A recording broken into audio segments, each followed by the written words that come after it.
Hi and welcome back to Bike Speed. So this week we're going to give this wheel a full service. You'll be quite amazed at what we go into with this. But first of all, we're pleased with the amount of subscribers we've recently got. Last week's video was exceptionally well received and we'd like to give you some t-shirts. So we want you in the comments to drop your size and drop your location. We're going to mainly post them to the UK, but we will post some abroad. We've got sort of an amount set aside to do that. So we can't guarantee everyone will get one, but we're hoping that maybe if you want one, we can get one to you for Christmas. So just drop your size and location in the comments below and we'll see what we can do there. So first of all, we're getting this wheel apart. Now this is sort of a lesson in just how much you can improve what appears to be an aging tired wheel. So first of all, we get the cassette off. Although this cassette was fairly worn, we cleaned it up anyway because the main focus of this wheel was bearing work and truing the wheel. Now you can see this rust forming on this axle here. This is the early signs of where an axle will end up sticking inside a hub and you'll never get the wheel off. We've had to extract a few of these over the years and they can be really problematical. So that's another good reason for getting your wheel serviced. This debris building up under the caps here, that then sits on the sills of the bearings and can be forced into the bearings, destroying them prematurely. Another good reason to get your wheel serviced. And as you can see on this free hub here, it's all very dry and very dirty and just clearly needs cleaning up and lubricating. So we get that rubber seal out, and we got the other rubber seal out on the back of the free hub there, and then we begin to extract the bearings. We always extract bearings, we never hammer, with the exception of one which we'll show you in a moment. We never hammer out bearings, we always extract them out because that brings them out of the cup square. You're not going to damage the cups as you extract a bearing. I see people hammering 7 bells out of bearings sometimes and it's totally unnecessary. You need to get the right tool. This one in the free hub, you extract it from its cup and then it sits loose in between the two cups of the bearing, so the next bearing along.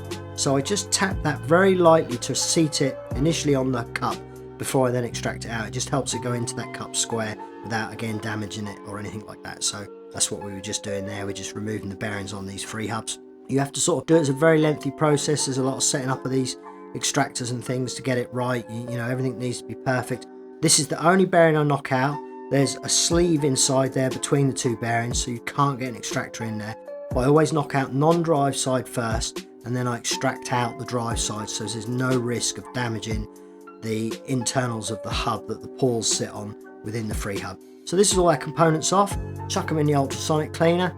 Now someone actually asked us about our ultrasonic cleaner last week in one of the comments, and I wouldn't recommend that one because while we were doing this, we actually filmed this over 2 days. We put everything in the ultrasonic cleaner, switched it on, and we switched all the lights off in the shop. We were just going to leave it running and come back the next morning, and it actually exploded while we were there, and all the fluid leaked out of the ultrasonic cleaner. It actually blew a hole in the bottom of the pan.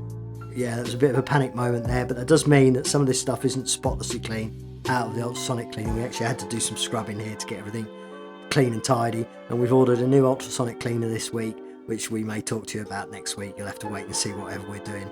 We never know from week to week because, as we've mentioned before, these are, we're a working shop. These are all various jobs that come in along the time, and we then put them on the camera.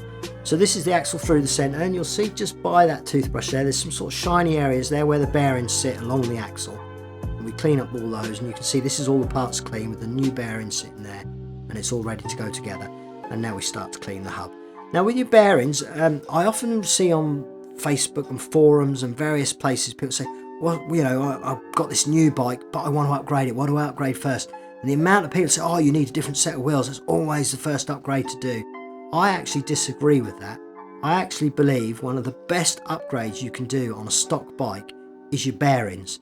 Bearings come with an ABAC rating, and often the manufacturers are not using the best bearings inside a hub from new. So you want to actually find the best quality bearings. You can go from steel bearings to chrome steel bearings to stainless steel bearings to ceramic bearings, and each one along the line with quality and everything, you can end up with a wheel that will freewheel and take so little effort to turn in comparison with even a new wheel, or a previously used wheel. You can really upgrade your bike with your bottom bracket bearings, your wheel bearings, headset bearings, free hub bearings. Will make a bike glide along that you don't even necessarily get by upgrading your wheels. You might still get cheap bearings in there. So my personal favourite to say to people when they say what's the first upgrade is upgrade your bearings.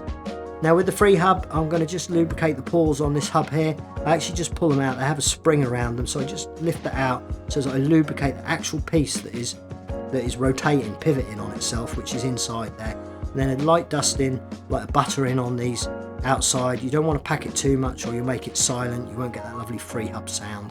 And then we start to press these bearings back in. Always use a good quality press.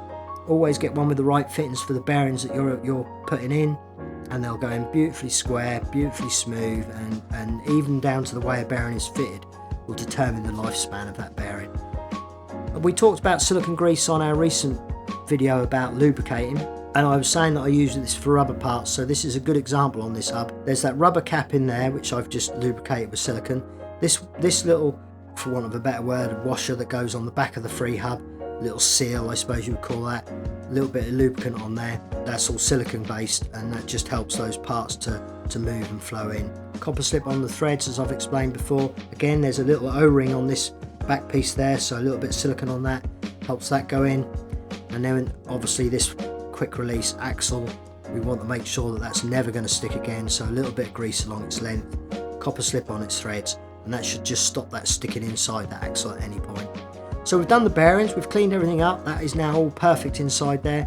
The next thing we do is we're just re-tensioning the spokes on this wheel, getting it true. It was a little bit out. In fact, it was actually one side of the bike, wasn't actually centre to the axle.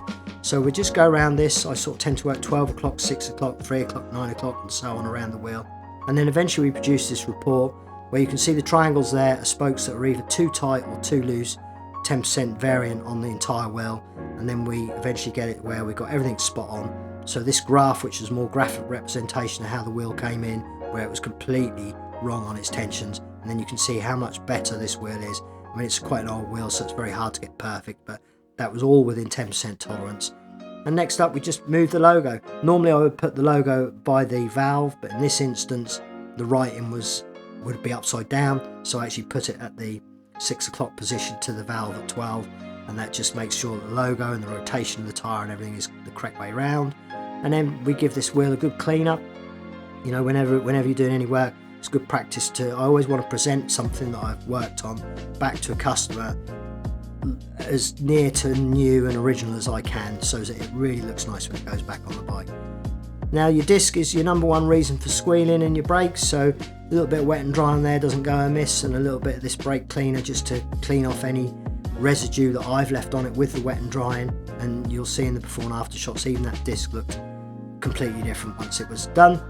Loctite on your old nuts and bolts, and it begins to go back together nicely. We're really getting on the way with this bike now. Everything's torqued up, so 5 or 6 Newton meters on those, and then your cassette, again a little bit of grease on there to stop it sticking, future proofs your servicing. 40 Newton meters on the bolt on this, a little bit of copper slip on the thread. You really begin to see that, you know, even though wheel service is quite an in-depth process to get it very, very nice and spot on, and our wheel is now ready for presenting. So thanks for watching. Don't forget to like and subscribe, and we'll see you again next time.